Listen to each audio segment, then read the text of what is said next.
और सीधे आपको लिए चलते हैं हरिद्वार पतंजलि योगपीठ, जहां स्वामी रामदेव बोल रहे हैं। रखा हमारे मुख्य साइंटिस्ट अनुराग वार्ष्णेय जी सहित हमारे डॉक्टर राम गुप्ता, हमारे ललित जी, हमारे आदरणीय बंसल जी, हमारी ये पूरी टीम है जो मुस्तैदी से इस काम में लगी हुई है। लगभग 500 हमारे साइंटिस्ट हैं और लगभग 500 करोड़ से अधिक की कीमत के साथ, और अब जिसमें हमें हजारों करोड़ रुपए और रिसर्च में निवेश करना है, उस संकल्प के साथ हमने इस प्रक्रिया को आगे बढ़ाया है। क्योंकि आगे जो हमारे फोकस जो सेक्टर है, जहां हमें सेवा करते हुए इस देश के लिए कुछ बड़ा योगदान देना है, उसमें सबसे बड़ा रिसर्च है, हेल्थ, एजुकेशन है, और इसके साथ साथ एक एग्रीकल्चर में। और मुझे कहते हुए फक्र है कि हमने 2 लोगों से योग सिखाना शुरू किया था यहां कनखल हरिद्वार से। आज दुनिया के 200 देशों के लगभग 100 से 200 करोड़ लोग कभी कभी या रोज करने लगे हैं योग। ये एक बड़ी बात है। और इसके साथ साथ इस देश को आर्थिक समृद्धि देने के साथ साथ हमने पारमार्थिक समृद्धि भी दी है। आध्यात्मिक और आर्थिक समृद्धि का यह अभियान पतंजलि का लक्ष्य है कि एक आध्यात्मिक भारत और आध्यात्मिक विश्व का निर्माण हो और संस्कृति मूलक समृद्धि के सोपान चढ़ते हुए हम इस दुनिया के लिए कुछ योगदान दे पाएं। और इस क्षेत्र में भी हमने एक बीमार कंपनी को एनसीएलटी प्रोसेस से खरीदा, जिसमें 18 भारतीय और विदेशी कंपनियों ने बोली लगाई, जिसमें सर्वाधिक बोली लगाकर के 4300 करोड़ रुपए में पतंजलि ने रुचि सोया को एक्वायर किया। और उसके बाद 24.4 की ग्रोथ से उसको हमने 16,318 करोड़ रुपए का उसका सालाना टर्नओवर करके 1,018 करोड़ का एबिटा उसमें जनरेट करके, और पतंजलि के जो अलग अलग ग्रुप कंपनीज हैं, पतंजलि आयुर्वेद में 9,783 करोड़, पतंजलि बिस्किट में 650 करोड़, दिव्य फार्मेसी जो हम औषधियां बनाते हैं न्यूनतम मूल्य पर उपलब्ध कराते हैं, यदि बाजार मूल्य पर हम देते तो यह टर्नओवर ही 5,000 करोड़ से ज्यादा का होता। 850 करोड़ का यह टर्नओवर है पतंजलि का, दिव्य फार्मेसी का। और परिवहन 548 करोड़, ग्रामोद्योग जिसमें हम ग्रामीण अर्थव्यवस्था को ऊंचा उठाने के लिए प्रयत्न कर रहे हैं, वो 396 करोड़। पतंजलि एग्रो जो एग्रीकल्चर और दूसरे कार्यों में भी पूरी तरह से श्रद्धेय आचार्य जी के मार्गदर्शन में संलग्न है, 1600 करोड़। कुल मिलाकर के 14,000 करोड़ से अधिक पतंजलि और रुचि सोया का मिलाकर के 30,000 करोड़ रुपए से ज्यादा की इस देश की आर्थिक समृद्धि में पतंजलि ने योगदान दिया है, जिसका आगे लक्ष्य बहुत बड़ा है। और 2025 तक यूनिलीवर को भी पछाड़ करके पतंजलि देश की एफएमसीजी में, हेल्थ एंड न्यूट्रास्यूटिकल्स में, natural medicine, research and evidence based medicine में भारत की ही नहीं दुनिया की सबसे बड़ी एक कंपनी ही नहीं, एक ब्रांड ही नहीं, एक बहुत बड़ा आंदोलन बनने वाला है। मैं इसके लिए जहां एक और कृतज्ञ हृदय से जिन देशवासियों ने हमें शून्य से इस शिखर आरोहण तक पहुंचाया है, और इस भारत के ज्ञात इतिहास में आर्थिक और पारमार्थिक दृष्टि से जो कोई सन्यासी नहीं कर पाया, वैसा करने में हमको समर्थ बनाया है, ये देश की ताकत है। और मैं 135 करोड़ लोगों की उस श्रद्धा को, उस भावना को, उस विश्वास को, उस निष्ठा को प्रणाम और सलाम करता हूं। और इस प्रतिबद्धता के साथ कि अभी सफर पूरा नहीं हुआ है, अभी तो इस यात्रा के 4-5 बड़े आयाम अभी आने हैं। अभी बहुत जल्दी ही रुचि सोया का एफपीओ हम लेकर के आ रहे हैं 4,300 करोड़ रुपए का, और उसका उद्देश्य भी है सामूहिक समृद्धि और सामूहिक सेवा का एक नया विश्व कीर्तिमान पतंजलि की ओर से बनने वाला है, जहां हम एक और अपने शेयर होल्डर्स जो जिन्होंने लाखों लोगों ने निवेश किया और आगे करने वाले हैं, उनका लाभ करते हुए जो हमें लाभ प्राप्त होगा उसका 100% चैरिटी के लिए इस्तेमाल करते हुए एक और सामूहिक समृद्धि और दूसरी तरफ सामूहिक सेवा का एक कीर्तिमान के अर्थ परमार्थ के लिए होता है। प्रॉस्पेरिटी फॉर चैरिटी ट्रस्टीशिप के सिद्धांत के आधार पर पतंजलि से लक्ष्य को लेकर के आगे बढ़ रहा है। और लाखों करोड़ रुपए का तो तेल हम इंडोनेशिया, मलेशिया से लेकर के बाहर से मंगाते हैं, चाहे पाम है, चाहे सोया है, चाहे सन। इस देश को एडिबल ऑयल में आत्मनिर्भर बनाना और इसके लिए पतंजलि की एक बड़ी भूमिका होगी, रुचिश्रेया की एक बड़ी भूमिका होगी। अभी तक लगभग 5 लाख लोगों को हमने रोजगार उपलब्ध कराया। चारों तरफ कोरोना से लेकर के तमाम आर्थिक चुनौती और संकटों के बीच में देश में कई प्रकार के प्रश्न उठे, लेकिन पतंजलि ने लगभग 5 लाख लोगों को प्रत्यक्ष और परोक्ष रूप से रोजगार उपलब्ध करा करके इस देश के लोगों का उपचार और उपकार की भावना से जो सेवा का काम किया वह तो एक था ही। अब इसके आगे देश को एडिबल ऑयल से लेकर के, और मैंने कहा सभी रिटेल, एफएमसीजी और हेल्थ सेक्टर में आत्मनिर्भरता के नए सोपान चढ़ते हुए लगभग 5 लाख किसानों से लेकर के गरीब मजदूरों से लेकर के मैन्युफैक्चरिंग से लेकर के डिस्ट्रीब्यूशन तक के काम में करीब 5 लाख लोगों को और आने वाले 5 सालों में पतंजलि के रोजगार देने की कार्य योजना है।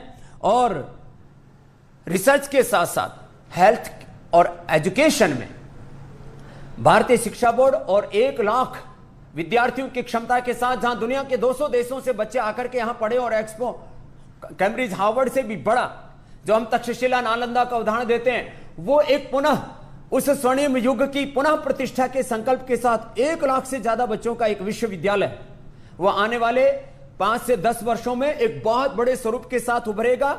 और हमारी कोशिश होगी अगले साल उस कार्य को भी बड़े रूप में हम शुरू कर दें और इस देश की सेवा में कुछ हम बड़ा योगदान दे पाएं। मैं श्रद्धेय आचार्य श्री से एक जो बहुत महत्वपूर्ण बिंदु है, आज हम 21वीं सदी में, यह विज्ञान और तकनीकी की शताब्दी है। हमने सनातन ज्ञान और आधुनिक विज्ञान को साथ में लेकर के, नूतन अनुसंधानों को साथ में लेकर के कुछ बड़े कार्य किए कि research and evidence based medicine ही नहीं, research and evidence based agriculture, research and evidence based education, research and evidence based manufacturing, हर जगह हमने ज्ञान और विज्ञान का, knowledge, science, technology, innovation, invention का एक साथ कोलैबोरेशन करते हुए, इंटीग्रेटेड अप्रोच के साथ, एक होलिस्टिक अप्रोच के साथ हमने ये health, education, research, agriculture, industry में, योग मूलक उद्योग में जो नए कीर्तिमान बनाए हैं। और वैश्विक स्तर पर जितना अनुसंधान हो रहा है, जो WHO ने, जो किसी भी दुनिया की सरकार ने, यहां तक कि भारत सरकार भी जो नहीं कर पाई योग और आयुर्वेद के संदर्भ में रिसर्च, वो रिसर्च पतंजलि की ओर से हुआ है। इसलिए हम भगवा कपड़ा पहनते हैं क्योंकि यह हमारी ऋषि परंपरा का गौरव है। ये श्वेत वस्त्र, ये हमारी उस धवल उज्जवल आध्यात्मिक सनातन संस्कृति के प्रतीक है। लेकिन इन वस्त्रों के पीछे जो चरित्र है वो ढोंग, अडप, पाखंड, अंधविश्वास का नहीं, वहां नूतन ज्ञान और अनुसंधान के साथ अपने सनातन वैदिक ज्ञान को आगे लेकर के बढ़ रहे हैं। तो मैं पूज्य आचार्य श्री से कहूंगा कि वो ये अनुसंधान के बारे में भी 2 शब्द आपको बताएंगे कि किस तरह से हमने च्यवनप्राश से लेकर के कोलेजन प्राश तक की यात्रा की है। उसके बारे में मैं आगे थोड़ा और संकेत करूंगा।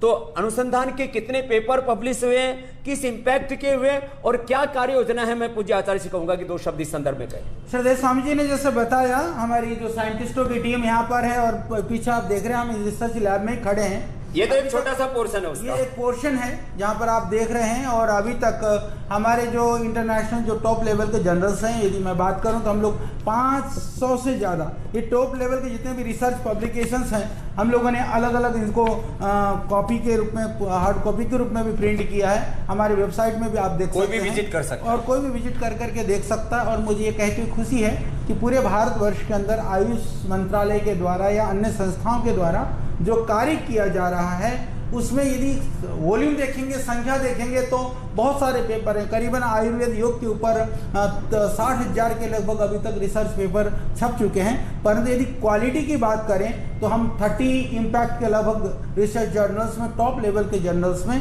वो पतंजलि के द्वारा ही प्रकाशित रिसर्च पेपर्स आज अवेलेबल हैं। वो इंटरनेशनली या आप कहीं पर भी उसको देख सकते हैं। ये श्रद्धेय स्वामी जी के नेतृत्व में आदरणीय प्रधानमंत्री जी ने इसका उद्घाटन किया था, जिस संकल्प और स्वप्न के साथ उद्घाटन किया था।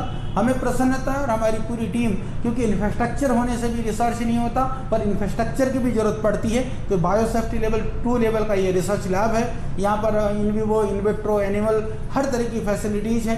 हर एक लेवल का ब्रेन यहाँ पर काम कर रहा है। और उसके माध्यम से जैसा आपने देखा कि हम सिर्फ औषधियों में एक नूतनता, यानी प्राचीन विज्ञान को हम आधुनिक प्राचीन ज्ञान को आधुनिक विज्ञान के साथ जोड़ करके, यानी ऋषियों की विधा को आधुनिक आवश्यकता के अनुसार ढाल करके, पहले ठीक है हम लोग चूर्ण भी फाँक लेते थे, च्यवनप्राश भी खा लेते थे, अब च्यवनप्राश से भी आगे जो लेटेस्ट आजकल कहते हैं जवान होने के लिए कोलेजन जो है, कोलेजन थेरापी जो कहते हैं कि उससे झुर्रियां नहीं पड़ती है, बुढ़ापा नहीं आता है, कोलेजनेज ज्यादा पैदा हो जाता तो डिजनरेशन पैदा हो जाता हमारी चमड़ी के अंदर, तो कोलेजन प्राश हमारे कोलेजन को बरकरार रखेगा। उसको रोकने के लिए भी, यानी कि जितना मानवीय जीवन की रक्षा के लिए औषधि से लेकर के जीवन उपयोग के लिए जो आवश्यक वस्तुएं हैं, उन सब का पूर्ण प्रामाणिकता के साथ में, अनुसंधान के साथ में, पूरी टीम के साथ में वैश्विक स्तर पर भारतीय ज्ञान को विश्व में प्रतिष्ठापित करने का महती कार्य पतंजलि के माध्यम से हो रहा है, श्रद्धेय स्वामी जी के नेतृत्व। और इसमें तो आचार्य जी अब जैसे रिसर्च पेपर पब्लिश हुए और दुनिया के टॉप हजारों ने, लाखों साइंटिस्टों ने उसको पढ़ा, और साइटेशंस की संख्या लाखों की संख्या में है। यदि आप व्यूज देखेंगे तो वो करोड़ों की संख्या में है, क्योंकि आप सब जानते हैं श्रद्धेय स्वामी जी का हमारा जो फेसबुक पेज से लेकर के, ट्विटर से लेकर के और यूट्यूब चैनल से लेकर के और विभिन्न जो हमारे ये व्यूज से पहुंच जाते हैं 100 करोड़ से ज्यादा। और इसके अतिरिक्त जो भी उनके जो साइट्स हैं, जो रिसर्च पेपर हैं, उनमें यदि आप देखते हैं तो ये संख्या करोड़ों की संख्या में। और दुनिया के बड़े साइंटिस्ट अब पतंजलि में आना चाहते हैं। लोग कहते थे भारत से प्रतिभा पलायन हो रहा है, कि हमारे top scientist, top brain, top doctors, top engineers, businessman बाहर चले जाते हैं। अब दुनिया के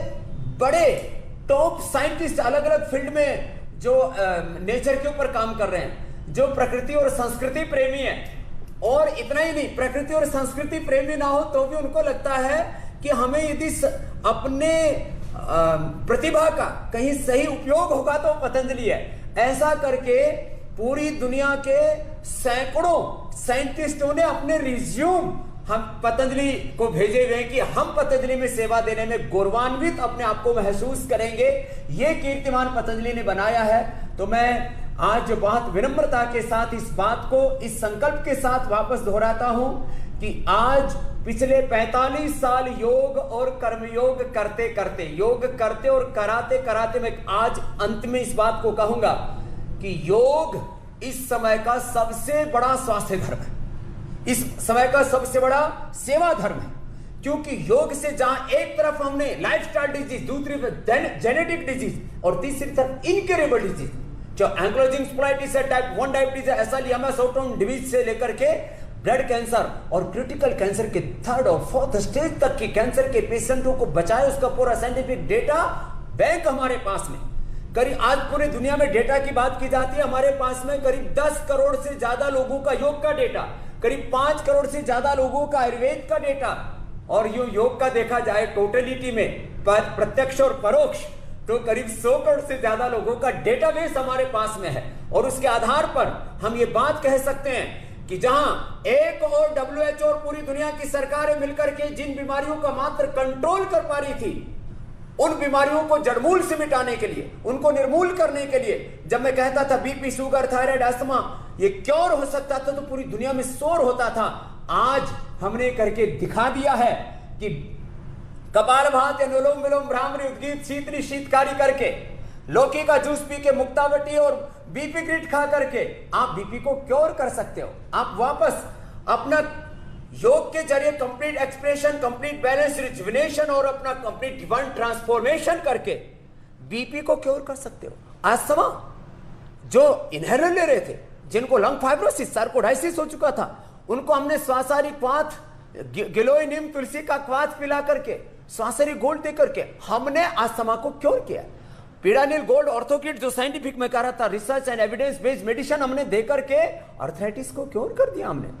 और कोरोना का से लेकर के, कोरोना के कॉम्प्लिकेशन से लेकर के, जिसको लॉन्ग कोरोना बोलते हैं, और चाहे वो कोरोना हमारे बहुत से लोगों के बाल ले गया, किसी की आंखें लेके चला गया, किसी के कान, किसी के नाक, किसी के जबड़े, किसी का फेफड़े, किसी का हार्ट, लीवर, किडनी सब कुछ बैठा गया।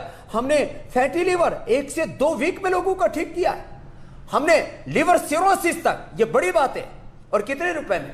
25-50 रुपए के काढ़े पिला करके, छोटी छोटी दवाइयां, home remedies, traditional medicine home remedies और रिसर्च एविडेंस बेस्ड मेडिसिन, और सबसे बड़ी बात योग, जो कि अपने आप में एक बहुत बड़ा सत्य। और मैंने कहा योग धर्म ये इस समय का युग धर्म है।